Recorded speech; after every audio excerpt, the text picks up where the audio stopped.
네, 다문화 상담에 대한 이해를 강의하게 될 이충 교수입니다. 지난주에 강의를 잘 들으셨습니까? 온라인 수업을 한다는 것이 쉽지만은 않죠.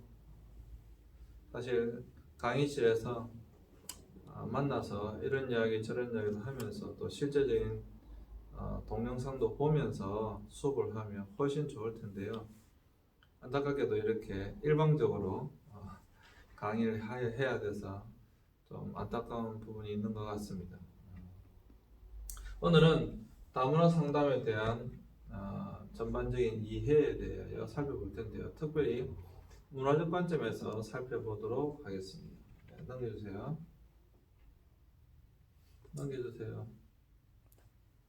네. 다음 상담에 있어서 문화의 중요성입니다. 상담은 직접적인 대면이든 또는 사이버 공간이나 전화, 서신 등의 매체를 통하든 상담자와 내담자 두 인격의 만남을 매개로 하여 이루어집니다. 원래 상담이라고 하는 것이 서로 상자에 담소를 날 담자니까 서로 마주 앉아서 대화를 하는 것이죠. 그게 상담입니다. 일단은 만나야 되고 만나서 대화를 하는 것입니다. 상담의 가장 기본적인 것이죠. 사실 상담의 가장 어려운 부분이 무엇인가 하면 특별히 다문화 상담이기 때문에 언어가 잘 통하지 않을 때입니다. 그리고 언어를 충분히 표현하지 못할 때, 설명하지 못할 때 참으로 어렵습니다. 그것도 굉장히 감안해야 될 부분입니다. 그런데 상담자와 내담자 모두는 자신의 내면 안에 일생 동안 배운 일정한 형태의 생각이나 감정, 행동이나 태도, 가치관 등을 내장하고 있습니다. 일생 동안 살아오면서 각자가 살아온 경험들이 다르다라고 하는 것이고요. 또 정보도 다르다라고 하는 것이고요. 그 모든 것들을 하나의 문화라고 할 수 있는데 그러나 모든 것이 다릅니다. 특별히 가치관이 다릅니다. 가치관이 다르기 때문에 의미 부여하는 것도 다릅니다. 그래서 그런 부분에서 다문화 상담에 참 많은 부분들이 어려워지게 되는 것입니다. 그래서 여러분, 인간은 문화를 만드는 것도 인간이지만 인간이 만든 그 문화의 틀 속에서 살아갈 수밖에 없습니다. 여기 한번 화이트보드를 한번 보시면요, 인간이 분명히 문화를 만들어냅니다. 그런데 이 문화는 인간을 지배합니다. 어느 누구도 문화의 테두리 밖에서 살아갈 수는 없습니다. 왜냐하면 문화라고 하는 것이 그 시대적 산물이고 공감대이기 때문에 그렇습니다.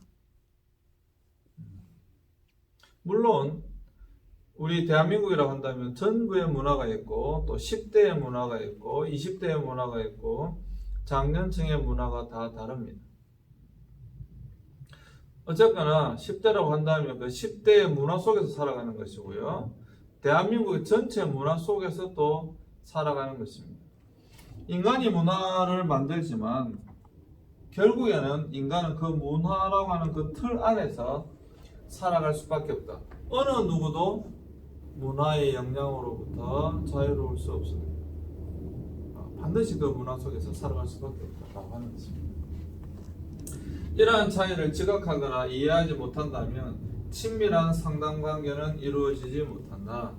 그래서 특별히 다문화 상담에서, 다문화 상담이 아니더라도 마찬가지입니다. 청소년 상담, 노인 상담, 아동 상담, 장애인 상담 다 마찬가지입니다. 사실 그 각 계층의 독특한 문화를 이해하는 것 굉장히 중요합니다. 더더군다나 다문화 상담에 있어서 그 사람들의 문화를 이해하지 못한다고 한다면 상담은 실패할 수밖에 없습니다. 저도 10년 넘게 유학생들 사역을 하고 있지만 아직까지도 그들의 문화를 이해 못할 때가 많습니다. 특별히 저 같은 경우에는 거짓말하는 문화 상당히 힘들어합니다. 그런데 여러분, 캄보디아를 예를 든다고 한다면 캄보디아가 폴포트 정권에 전체 인구의 4분의 1이 넘는 숫자가 죽었기 때문에 그들에게 있어서 너무도 자연스럽게 거짓말합니다. 왜? 살아남아야 되기 때문에 그렇습니다. 그러한 것들이 그 문화 속에 내재되어 있다고 하는 거예요. 우리도 여러분, 우리의 문화도 좋은 문화도 있지만 나쁜 문화도 꽤 많이 있습니다. 뭐 이야기하자면 캄보디아 사람들은 다른 사람 이야기를 잘 하지 않습니다. 없을 때 다른 사람 이야기 잘 하지 않습니다. 근데 우리나라 사람은 모이기만 하면 다른 사람 이야기를 하죠. 그런 것들이 문화적으로 다르다고 하는 것입니다. 그걸 잘 이해하지 못하면 친밀한 상담관계는 이루어지기가 어렵다라고 하는 것입니다. 그 다음에요.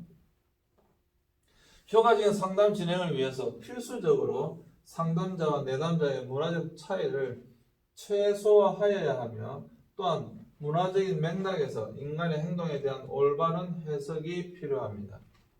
사실 여러분, 문화를 이해한다고 하는 것은 그 내담자의 문화를 이해한다고 하는 것은 그 사람의 행동을 이해하는데 굉장히 필수적인 요소입니다. 문화를 잘 이해하지 않고는 그 사람의 행동을 올바르게 이해할 수가 없습니다. 다시 말씀드리지만 모든 인간은 그 문화에 지배를 받고 있기 때문에 그렇습니다. 참 쉽지 않아요. 그 인간의 행동을 이해한다는 하는 것은 그들의 문화를 이해하는 것이기도 하기 때문에 쉽지는 않습니다. 그 사람들의 문화를 이해해야지만이 그들의 행동에 대한 올바른 해석을 할 수가 있습니다. 다문화 사람들에 대한 상담을 할 때 그것이 이해되지 않으면 우리는 그 사람들을 비난하기가 쉽습니다. 선입견을 가지기가 쉽습니다. 그러면 올바른 상담을 할 수가 없는 것이죠. 문화적으로 다른 그룹에 대한 분명한 이해가 없이 행해지는 상담은 비윤리적이라고 규정할 정도로 심도 있는 논의들이 진행되고 있다. 왜 비윤리적이냐? 방금 제가 말씀드린 것처럼 이해되지 않기 때문에 비난한다라고 하는 것입니다. 제가 지난주에 말씀드렸죠. 인도에 가면 사람들은 손으로 밥을 먹습니다. 오른손으로 밥을 먹는데 손으로 밥을 먹는 것이 여러분 좋은 것입니까? 숟가락으로 밥을 먹는 것이 좋은 것입니까? 뭐 이런 질문을 했잖아요. 또 다른 거 하나 해볼까요? 네. 여러분 볼일을 보고 나서 휴지로 닦는 것이 좋은 겁니까? 아니면 손으로 씻는 것이 좋은 겁니까? 여러분들도 아마 그렇게 생각하실 겁니다. 어이구, 당연히 볼일을 보고 나서는 휴지로 닦아야죠. 이렇게 생각하실 거예요. 근데 인도의 대부분의 장소에는 화장실에도 휴지가 있는 것이 아니라 수도꼭지가 있고 요만한 머그컵 같은 그런 것이 하나 있습니다. 볼일 보고 씻으라는 거죠. 그리고 대부분의 많은 경우 사람들이 볼일을 보러 갈 때 머그컵에 물 들고 갑니다. 볼일 보고 씻는다라고 하는 것이죠. 여러분, 볼일 보고 휴지를 닦는 것이 깨끗한 겁니까? 손으로 씻는 것이 깨끗한 겁니까? 물로 씻는 것이 더 좋은 것입니까? 우리는 비난할 겁니다. 저 미개한 사람들, 저 지저분한 사람들, 저 더러운 사람들, 이렇게 비난할 겁니다. 근데 제가 인도에 5년 동안 있었는데 인도에 있고 난 이후 한국에 들어와서는 이제 저도 휴지로 닦는 것보다 씻는 것이 훨씬 더 좋습니다. 그 사람의 문화를 이해하지 못할 때 우리는 우리의 잣대로 그 사람들을 평가하게 되고 심지어 많은 경우 비난하게 됩니다. 그것을 이야기하고 있는 것입니다. 그 다음에 상담은 문화적 역동성을 이해하며 진행되어야 합니다. 문화는 계속 바뀐다라고 하는 것이고 문화는 살아있는 것이다라고 하는 것입니다. 여러분, 문화는 정체되어 있는 것이 아니에요. 문화는 계속해서 바뀌어가는 것입니다. 그것을 이해할 줄 알아야 된다라고 하는 것입니다. 그 다음에요. 두 번째, 이제 다문화 상담의 방향과 유용성에 대하여 살펴보고자 합니다. 다문화 상담의 방향 그리고 유용성. 다문화 상담의 방향성은 다문화 상담이 가지고 있는 가설 및 방향성에 대해 살펴볼 것인데, 모든 상담은 문화 중심적이고 그 가치관과 세계관은 문화적 맥락에 따른 철학적 기초를 분명하게 인식해야 된다. 모든 상담은 문화 중심적이고, 다시 말씀드리면 모든 인간은 문화에 지배를 받기 때문에 모든 상담은 문화 중심적이고, 그리고 그 가치관과 세계관 그리고 철학적 기초를 분명하게 인식해야 된다. 그래야지만이 올바른 상담을 할 수 있다라고 하는 것입니다. 굉장히 중요한 것입니다.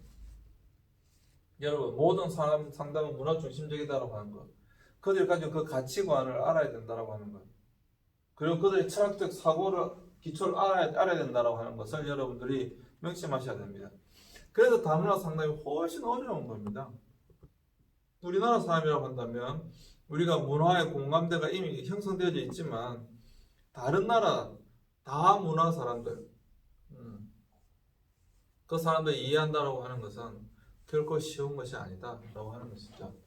그래서 기존의 상담 이론은 특정한 문화적 상황 속에서 발달되었다. 따라서 각 이론은 특정한 문화적 상황에 대한 편견을 갖는 경향이 있습니다. 대부분 우리가 배우고 있는 건 서양 중심이죠. 대부분 우리가 배우고 있는 상담의 이론들은 대부분 서양에서 왔지 않습니까?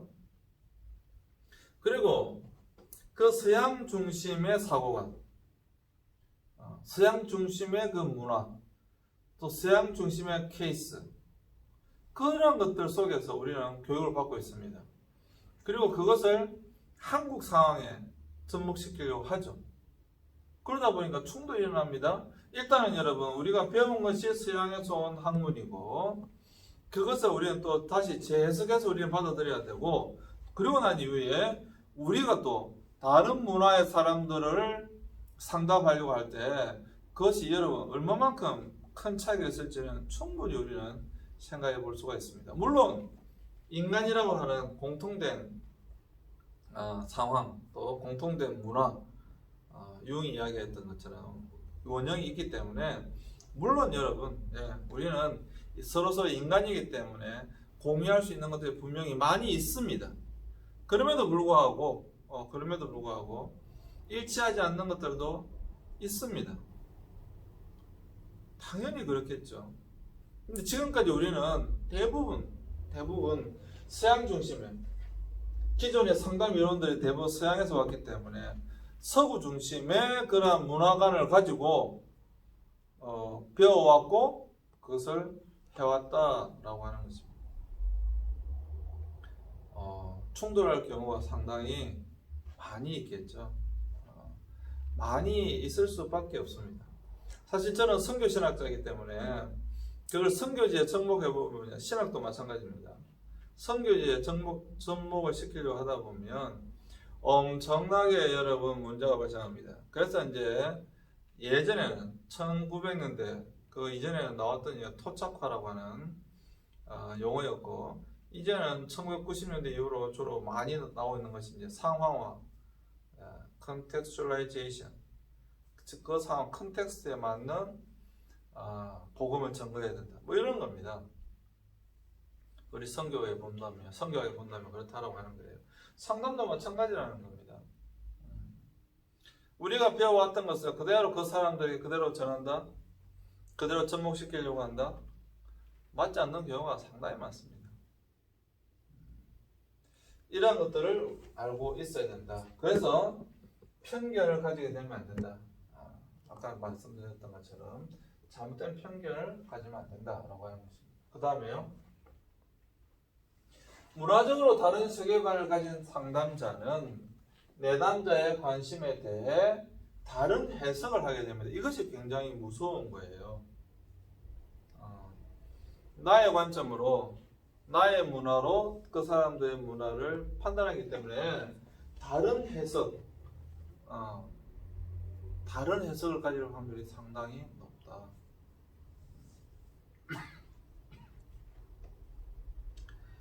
이것이 사실 상담자에게 있어서 가장 조심해야 될 부분입니다. 다시 말씀드리면 저도 유학생들, 꽤 많은 학생들과 함께 계속해서 지내왔는데요. 이해 안 되는 게 너무 많아요.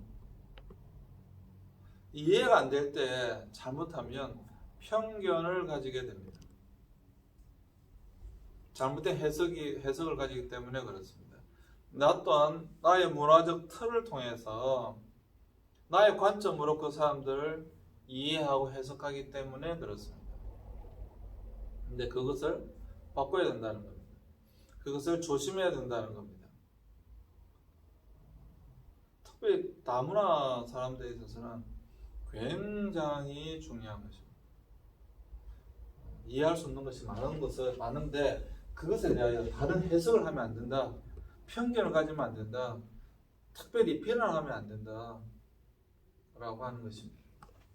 한 사람의 정체성은 개인이 속한 문화적 상황에 의해 형성되며 지속적인 영향을 받는다라고 하는 것 계속 말씀드리고 있습니다. 그 사람의 정체성은, 아이덴티티는 그 사람이 속한 문화적 상황에 의해 형성되었고 지속적으로 영향을 받고 있다라고 하는 것을 여러분 아셔야 됩니다. 그 다음에 모든 개인은 개인과 집단 그리고 보편적 수준의 정체성을 가지고 있으나 이 정체성은 항상 유동적이다. 움직여간다라고 하는 것이죠. 그들도 바뀔 수 있다라고 하는 것입니다. 상담자는 그들 자신의 문화적 배경을 상담 현장에 가져오게 된다. 이게 정말 성교학에서, 죄송합니다. 상담 시간인데 성교학 이야기에서 그렇게 하지만 성교학에서 유명한 이야기가 있습니다. 선교사는 선교지에 자신의 문화를 가지고 간다 라고 하는 것입니다. 그래서 2000년경에 아주 유명한 베스트셀러가 하나 있었는데요. 김치도 포기 못한 선교사라고 하는 책이었습니다. 김치도 포기 못한 선교사. 무슨 말인가 하면 그 어떤 사람도 문화로부터 벗어날 수 없다라고 하는 것입니다. 심지어 다른 나라에 갈 때도 나는 나의 문화를 가지고 간다 이 말입니다. 그래서 여러분 상담자도 마찬가지입니다. 그 상담자도 그들 자신의 문화적 배경을 상담 현장에 가져오게 됩니다. 자신의 문화를 가지고 자신의 문화적 배경을 가지고 내담자를 상담하게 된다 이 말입니다. 그러니까 어떻게 되겠어요? 편견도 생길 수 있고 잘못된 해석도 생길 수 있고 오해도 발생할 수 있고 특별히 비난할 수도 있어요. 비난하면 안 되는데 비난할 수도 있습니다. 참 그런 부분들을 우리가 극복할 수 있다라고 하는 것은 정말 쉽지 않습니다. 정말 쉽지 않아요. 참으로 어려운 부분입니다. 그 다음에 문화적 정체성은 무질서한 것이 아니라 복잡하다라고 하는 것입니다. 그 문화의 아이덴티티는 무질서한 것이 아니에요. 단지 복잡한 것입니다. 문화적으로 학습된 가설들은 학습된 관점으로 각 개인의 정체성이나 자기 개념의 근본적인 특징이 된다. 자기 개념의 이 문화적 학습된 그러한 것들은 자기 개념 근본적인 특징이 된다라고 하는 것입니다. 개인의 문제는 종종 문화적 상황 속에서 발달하기 때문에 문제는 가족, 집단 또는 지역 사회에 존재하는 것으로 정의될 수도 있다. 정말 당연한 것이죠. 개인의 문제는 당장 개인의 문제가 아니다 이 말입니다. 당연한 것이죠. 가족, 집단이나 사회적 문제 거기에서 우리가 살펴볼 수 있다라고 하는 것이고요. 다문화 상담사는 문화적으로 다른 내담자를 효과적으로 돕기 위해 다문화적 기술을 향상시킬 수 있다. 그렇습니다. 요구되어지는 것입니다. 이게 방향성인데요. 다문화 상담사는 다문화적 기술을 향상시켜야만 합니다. 그러한 정보도 있어야 되고요. 또 각 나라 사람들을 어떻게 다룰 것인가 사실 그게 어려운 겁니다. 저는 7개국의 학생들과 있는데요. 7개국의 학생들의 각 사람에 대할 때 이 대화가 다릅니다. 다를 수밖에 없습니다. 왜? 나는 똑같지만 각 나라에서 온 그 아이들의 성향이나 특징이나 문화가 다르기 때문에 그렇습니다. 중국 사람 확실히 다르고요. 중국에서도 한족과 조선족이 다르고요. 또 이족이 다릅니다. 중국 내에서도 민족에 따라 다르다라고 하는 것이죠. 인도에서 온 친구들은 정말로 가로족이 다르고요. 또 뭐 각 종족에 따라 다릅니다. 벵갈족이 다르고요. 그 사람들에게 맞는 그러한 상담을 한다는 것이 물론 결코 쉬운 것은 아닙니다. 그래서 다문화 상담이 어렵습니다. 그럼에도 불구하고 다문화 상담은 꼭 필요한 것입니다. 왜? 우리나라가 이미 다문화 사회가 되어졌기 때문입니다. 그리고 더 빠른 속도로 다문화 사회가 되어져 갈 것입니다. 그렇습니다. 자, 이거 부분 좀 이해가 잘 되십니까? 다시 앞으로 넘겨보세요. 우리가 지금 무엇을 보았는가 하면 다문화 상담의 방향과 유용성에 대해서 지금 살펴본 것입니다. 그래서 다문화 상담이 가지고 있는 여러 가설 및 방향성들에 대해서 우리는 살펴보았다. 여기서 가장 중요한 것은 모든 상담은 문화 중심적이다. 그리고 그 사람은 다문화 내담자는 그 문화 속에서 자라났기 때문에 그들이 가지고 있는 철학적인 어떤 개념에 대한 정의를 가지고 있다. 그런데 문제는 나도 가지고 있다. 그래서 이 문화와 이 문화가 다른 문화이기 때문에 자칫 잘못하면 내가 상담자가 내담자를 잘못 해석할 수도 있다. 그래서 만약에 잘못 해석했을 때 굉장히 중요한 겁니다. 비난할 수 있다. 그러면 안 되는데 비난할 수 있다. 그래서 건전한 정상적인 상담이 아니라 올바른 상담이 아니라 잘못된 상담이 될 수도 있다 라고 하는 것입니다. 이것을 꼭 명심해 주시고요. 그러지 않기 위해서 어떻게 해야 되느냐? 상담자는 그 상대방의 내담자의 문화에 관심을 가져야 되고 그 사람이 가지고 있는 문화에 대한 그런 이해의 폭을 넓혀가야 됩니다. 그럼으로써 나 자신도 성장하는 것이죠. 그럼으로써 내담자를 다문화 상담 받으러 온 그 내담자를 더 효과적으로 도울 수가 있다라고 하는 것입니다. 그래서 여러분들이 문화 대 문화의 충돌입니다. 어쩔 수 없는 거예요. 그러니까 최대한 내담자를 더 잘 이해하기 위한 그 문화를 이해하기 위한 그런 노력들이 있어야 된다라고 하는 것입니다. 잠시 쉬고 이제 다시 2교시의 수업을 더 진행하도록 하겠습니다.